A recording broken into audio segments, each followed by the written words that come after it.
सभी शिक्षक साथियों को नमस्कार। साथियों, हमारे YouTube चैनल पर आप सबका स्वागत है। साथियों, आज हम बात करने वाले हैं RKSMBK ऐप के बारे में, अर्थात राजस्थान की शिक्षा में बढ़ते हुए कदम। इस ऐप में नई अपडेट आई है। उसके अनुसार 12 से लेकर के 18 अक्टूबर तक कक्षा 3 से 8 तक के बच्चों का हिंदी, अंग्रेजी और गणित विषय का अभ्यास पत्रक लेकर हमें इस ऐप पर अपलोड करने होंगे। तो साथियों, आज हम इसके बारे में विस्तार से बात करेंगे और मैं आपको लाइव प्रोसेस बताने वाला हूं, जो इसमें सम्मिलित मुख्य बिंदु है उन सब के बारे में। सबसे पहले हम बात करेंगे अपनी कक्षा और विषय का हम पता कैसे लगाएं। उसके बाद हम बात करेंगे कक्षा के विद्यार्थियों की सूची इस ऐप पर हम कैसे देखेंगे। उसके बाद में हम बात करेंगे अभ्यास पत्र की स्पष्ट फ़ोटो लेकर के और इस पर हम कैसे अपलोड करेंगे। उसके बाद हम बात करेंगे कि इस ऐप पे हमारे द्वारा किए गए जो कार्य है उनके जो मेडल और सिक्के हमको प्राप्त हुए उनको हम कैसे देखें। उसके बाद अंत में हम बात करेंगे शाला दर्पण पर विषय अध्यापक मैपिंग कैसे करें। तो चलिए साथियों, शुरू करते हैं।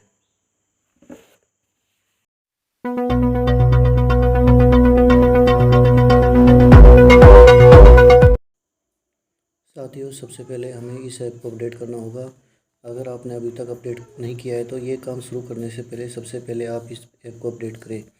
अपडेट करने के बाद जैसे ही आप इस ऐप को खोलोगे, आपके सामने कक्षा और उस संबंधित कक्षा की विषय दोनों ही प्रदर्शित हो जाएगी।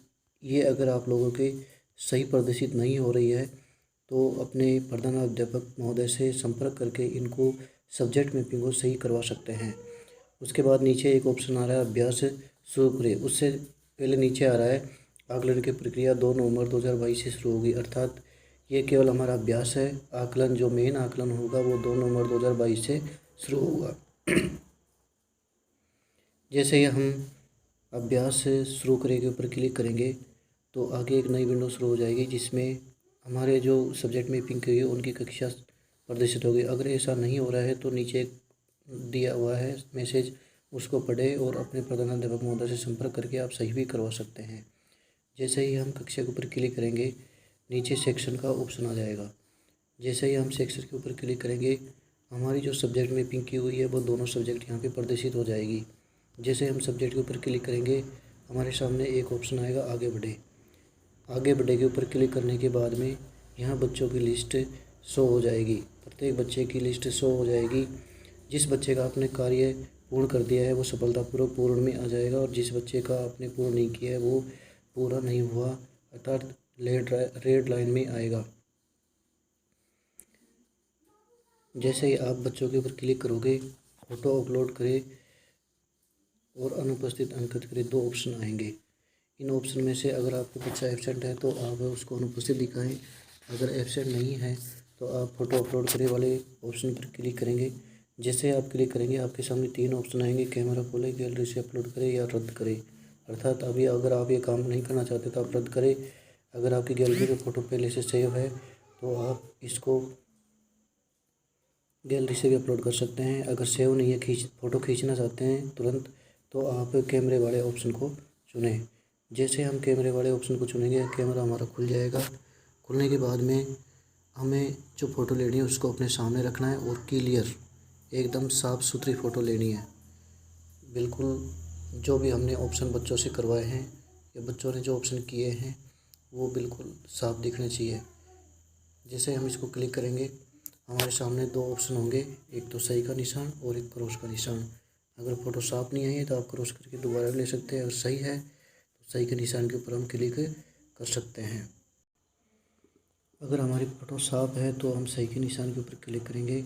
जैसे ही हम सही के निशान के ऊपर क्लिक करेंगे हमारे सामने ऑप्शन बच्चों का नाम, पिता का नाम और जो फ़ोटो हमने खींची है वो, प्लस नीचे 2 ऑप्शन आएंगे, सत्यापित करें और फिर से अपलोड करें। अगर फ़ोटो सही नहीं है तो हम फिर से खींच सकते हैं और अगर फ़ोटो सही है तो हम सत्यापित करके आगे बढ़ सकते हैं। जैसे ही सत्यापित करके आगे बढ़ने वाले पे क्लिक करेंगे तो थोड़ा सा प्रोसेस होगा। प्रोसेस होने के बाद में आपके जो फ़ोटो खींची गई है अगर वो स्पष्ट नहीं है तो आपको नीचे ऑप्शन आ जाएगा कि आपके द्वारा फ़ोटो अपलोड की गई फ़ोटो स्पष्ट नहीं आ रही है। तो आप इस वाले ऑप्शन फिर से अपलोड करें वाले ऑप्शन पर क्लिक करेंगे और आप इसको वापस कैमरा खोल के और अपलोड करेंगे।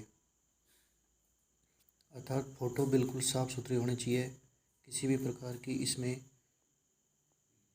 धुंधलापट नहीं होना चाहिए।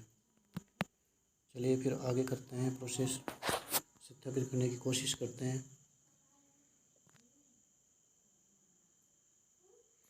अब हमारी फ़ोटो सही है, इसलिए अगले विद्यार्थी डाटा प्रविष्टि वाला ऑप्शन आ जाएगा और इस विद्यार्थी का डाटा प्रविष्टि सफलतापूर्वक पूर्ण हो जाएगा।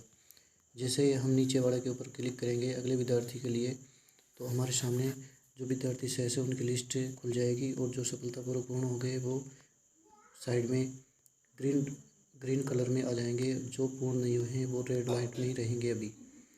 इस प्रकार हमको स्टेप बाय स्टेप प्रत्येक बच्चों की आगे बढ़ते जाना है, पूरा प्रोसेस करना है।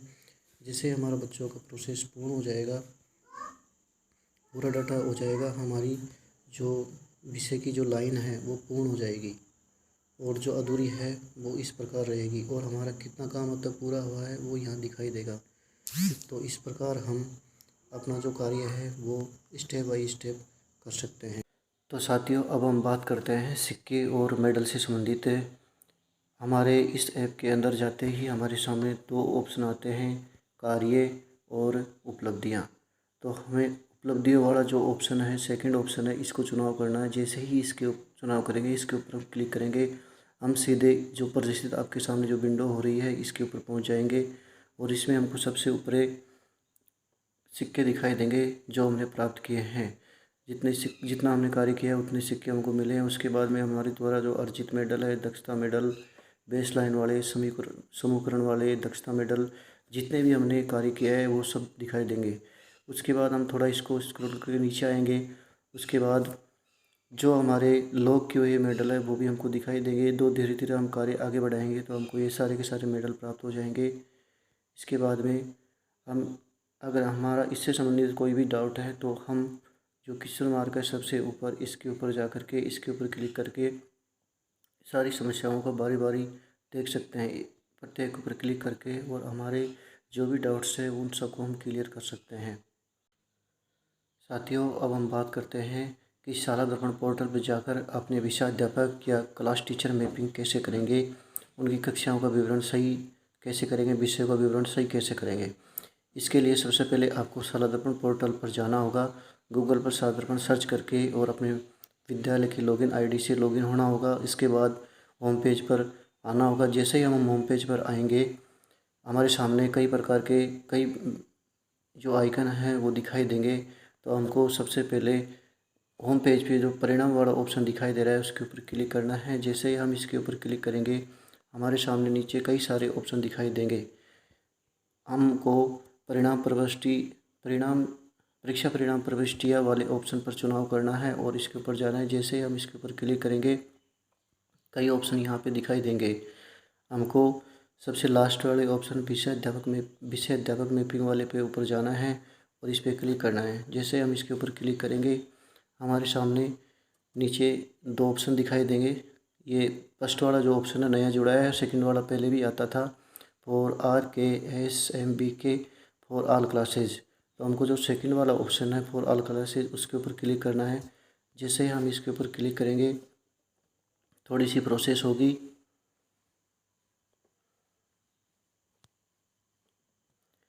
प्रोसेस होने के बाद में सेशन ऑटोमेटिक आ जाएगा। क्लास का चुनाव और सेक्शन का चुनाव हमको करना है। तो चलिए क्लास का चुनाव करते हैं, उसके बाद हम सेक्शन का चुनाव करते हैं और नीचे जो गो दिखाई दे रहा है उसके ऊपर हम क्लिक करेंगे। जैसे हम गो के ऊपर क्लिक करते हैं, छोटी प्रोसेस होती है। प्रोसेस होने के बाद में हमारे द्वारा जो विषय अध्यापक मैपिंग की हुई है वो यहाँ पे दिखाई देगी। अगर किसी भी अध्यापक की मैपिंग गलत है और हम उनको सुधारना चाहते हैं तो यहाँ उनका चुनाव करेंगे। चुनाव करने के बाद नीचे सबमिट वाला बटन है उसके ऊपर हम क्लिक करेंगे। जैसे ही सबमिट वाले बटन पर क्लिक करेंगे, हमारी ये जो मैपिंग है, ये सही जानकारी है, ये सही से हो जाएगी और हम ठीक तरीके से उस अध्यापक की विषय अध्यापक मैपिंग कर पाएंगे। तो साथियों, उम्मीद है हमारे द्वारा दी गई जानकारी आप सबको पसंद आई होगी, आप सबके लिए उपयोगी सिद्ध होगी। अगर आपको हमारे द्वारा दी गई जानकारी पसंद आए तो लाइक करें, दोस्तों के साथ शेयर करें और चैनल पर अगर आप नए हैं तो चैनल को सब्सक्राइब करें ताकि आपको आगे आने वाली नई अपडेट्स के बारे में नए वीडियो प्राप्त हो सके। धन्यवाद। है।